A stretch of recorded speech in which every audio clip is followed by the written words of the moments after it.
Hello Star Wars fans around the world, it's filmmaker Mike.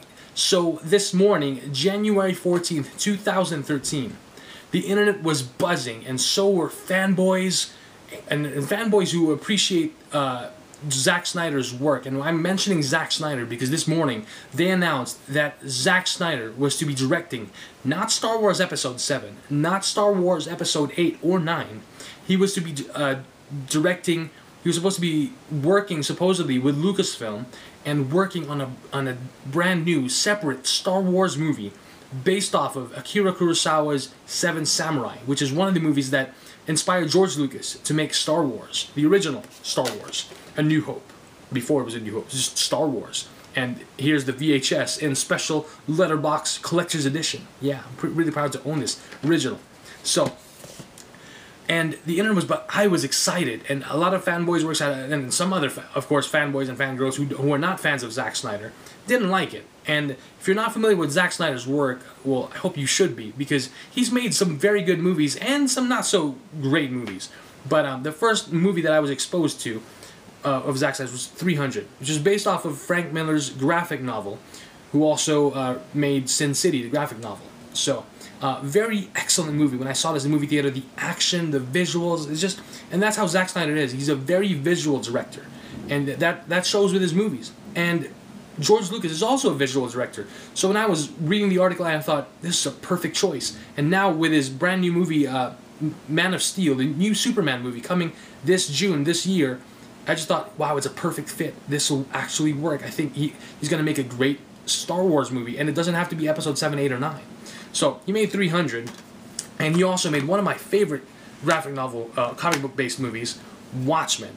Now, a lot of people didn't like this, a lot of people didn't get it, but before Watchmen came out, I actually bought the graphic novel, I read all of it, I loved the graphic novel, and I absolutely loved Zack Snyder's interpretation of Watchmen in the film version. Just great stuff. Again, very visual movie, very intense action. It's just great, really great. And most of his movies are rated R. 300 is rated R, Watchmen rated R. And if you did not know, he also directed an animated movie, which came out a couple years ago, and it's Legend of the Guardians, The Owls of Ga'Hoole, which is a pretty cool movie. It's a pretty good movie. And very good story as well. Now, it's not his original work, but again, the visuals are great. And it's got his trademark. He has a trademark. He has a signature in his movies, and you can tell when you're watching a Zack Snyder movie. So really good. The last movie that he came out with was his original story, written. I believe he originally wrote it as well. He wrote the screenplay as well, or probably worked with another writer. But it has his signature visuals. But when I watched it, I actually really enjoyed it. I really liked it. And it's Sucker Punch. Now, this is probably one of the worst movies of the year. This was released last year? Or no, 2011, I believe. Was it last year? No, 2011. But a lot of people did not like this movie. But I actually like this movie. I do enjoy this movie. Very rich visuals again. And there is a story. I mean, it's not as great as the other movies that he's directed the story. But it definitely could have been strengthened. It could have been worked on. It could have used a few more drafts. But I definitely think there's something here. And of course, pretty ladies with swords and guns. I mean, come on, I'm a guy, so how can you not go wrong with that? That's definitely a pull. But just really cool robots and everything, action, really awesome. So Zack Snyder, and he's directed other movies. These are not just the movies he's directed, but he's directed other movies. He's directed, I believe, Dawn of the Dead, or one of the zombie movies. I can't remember right now, but I'm sure someone will correct me, so please feel free to correct me, comment below. But anyway, so at least with the 4 movies that I own that Zack Snyder has done, they're very fantasy, they're fantasy-related movies. They're, very rich in visuals. They're visual movies. So, fantasy, adventure, you name it, it's that he's directed it. So, pretty cool. But then, before I actually filmed this video, I was doing some setup work, and I actually just checked my phone just to see the update on Zack Snyder.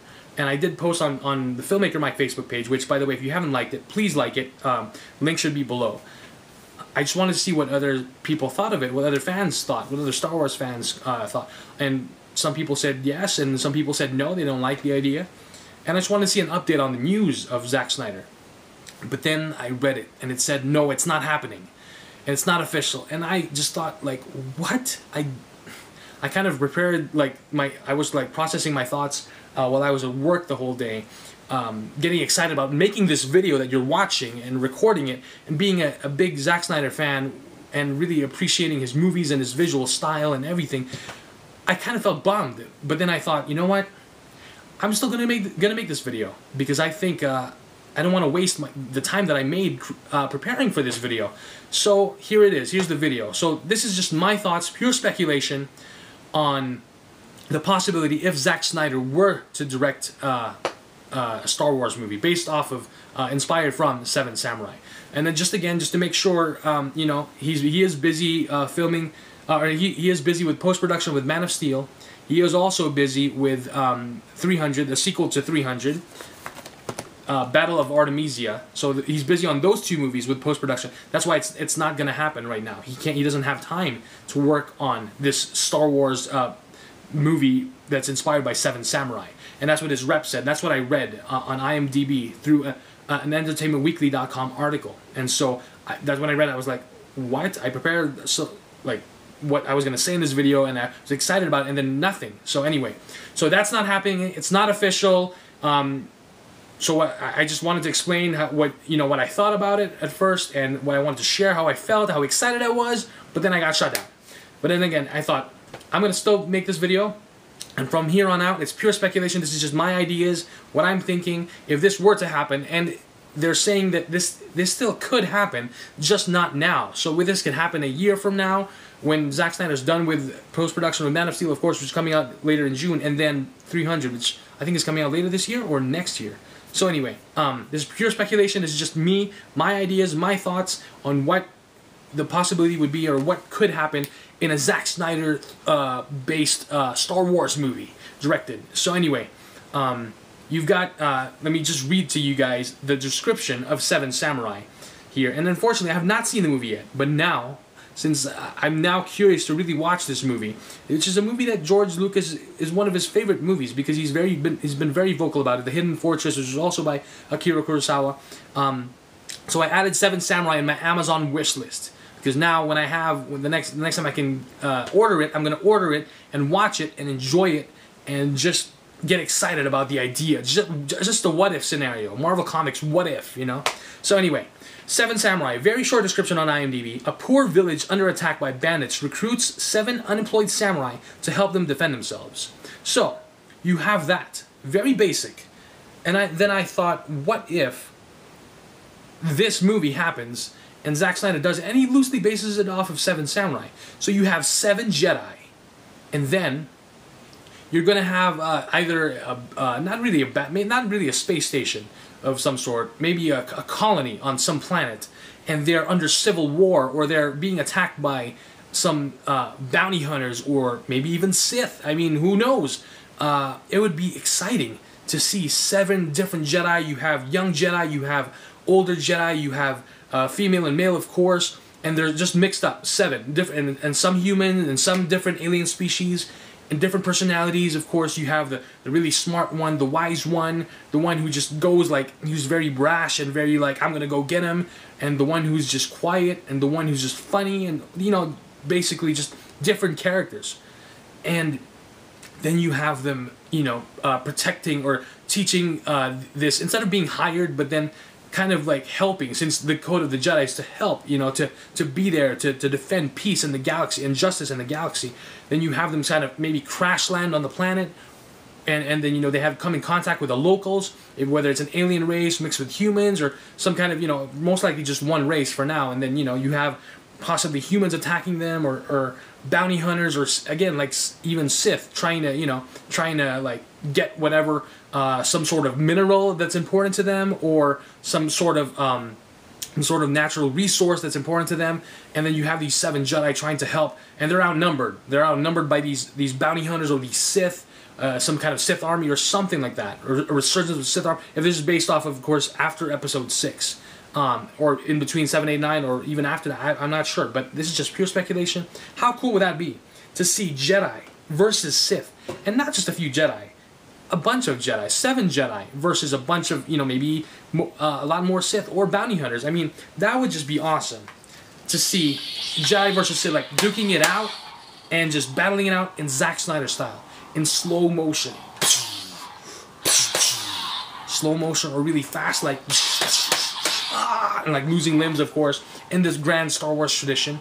So that would be really cool, I think. And then also you have, you would have just a great, whether it's in slow motion or, and just think of it this way. Everyone, when we first watched Star Wars, we got Obi-Wan Kenobi, old man versus a half android, a little bit of a man, Darth Vader. You know, just hacking it up, very slow. And then you got to Episode 5, got a little bit faster with Luke and Vader. It was really cool, you know, and of course very just tragic moment when you find out what the truth about Darth Vader. And then you have Return of the Jedi, which is, again, it's a repeat, but then more intense of how Luke is really good, and he just fights with his, of course, with his green lightsaber, and he just fights, and he, of course, he defeats Darth Vader. So very cool. And then we got Episode 1, and then the game changed because we saw 2 Jedi versus 1 Sith with double-bladed lightsabers, and it was just like, oh my god, and then duel of the face, hola, hola. It was just crazy. So, you know, that really changed, like, the way I saw Jedi. I was like, oh my god, this is the best Jedi duel ever. And then, of course, we moved on to Episode 2, and it got better and better and better and better and more intense. Think of it that way. Think of Episode 1, Duel of the Fates, specifically. Times 10. Faster, more intense, with really fast movements or really slow motion, and just really cool. You're seeing every little detail in Zack Snyder style. I think that would be awesome. And, of course, aside from that, the story. Remember that if this really happens, Zack Snyder's probably not going to be the one to write it. He's going to want to hire a writer who knows Star Wars. Excuse me. So, you know, just, I think there's a great possibility, or there's a great potential there, if Zack Snyder were to direct a Star Wars movie based off of Akira Kurosawa's Seven Samurai. But anyway, just wanted to share again with you guys some visual stuff that I kind of worked on, prepared here. So, who would kind of, like, just to give you guys an idea. I'm not saying these should be the characters, but I just, like, did some setups of some action figures just to see, like, what kind of, you know, what it would look like if this were going to happen. Not that it is going to happen, but if it were going to happen. It's still a possibility, but just not officially right now. So, let me take the camera here, and let me show you guys. We got 7 Jedi right here. Right there, 7 Jedi. You've got 2 female Jedi. You've got 4 different species right there of Jedi, 4 different species, and then you've got humans, 3 humans, 3 men. Of course, you definitely might. I couldn't just find any of my female human Jedi, but I'm definitely gonna have to add or mix them up. So you got 7 Jedi there. You've got a little guy here, or, you know, so really cool. And yeah, this is Luke Skywalker, Dark Empire. I mean, come on, what's a possible? I mean, wouldn't that be awesome if you got Luke Skywalker? But probably not. But who knows? And then for the Sith, like I said, these are, you know, not all characters, you know, but, and I mean, come on, how cool would it be to see Mace Windu come back alive from Episode 3, but of course with a cybernetic hand, with a cybernetic arm, since Sidious already, like, cut it off, or Anakin cut it off, sorry, since Anakin cut it off. But how cool? I mean, come on, in Star Wars, I mean, we all know they're not really dead unless you see them die, right? We just got tossed out the Coruscant. Palpatine's chambers, his office, so who knows, he could still be. I'm sensing that we're gonna see Mace Windu come back. I'm just guessing that's gonna happen. I'm speculating, yeah, but I'm speculating that there's a possibility, especially with this resurgence of brand new movies and just Disney taking over. I think so. It definitely can happen. I think it would be awesome. So anyway, so you got 7 Jedi there. Very cool. And yeah, this is a little nod to George Lucas and Han Solo right there. Of course, one of Ralph McQuarrie's sketches for Han Solo and Luke Skywalker was kind of one character at first. And then we've got the Sith. And yes, these, I don't know if Darth Maul will live after the Clone Wars. Darth Vader, this is from the Expanded Universe, Infinities. And of course, Count Dooku's dead. But I mean, you got, you know, you want to have one, like, Sith, female, or 2 female Sith, or 3 female Sith. And then, of course, male Sith, and different species, of course, and human. You get a cyborg. I mean, that would be just cool. And what if we had, instead of Sith, what if we had bounty hunters? So, well, let's take some bounty hunters right here. And yeah, you could have an army of bounty hunters right there, ready to battle and ready to, you know, fighting off these Jedi and trying to take it with some natural resource or whatever it is that's precious to this race. So anyway, that's pretty much it. So I hope you all enjoyed this kind of speculation video, and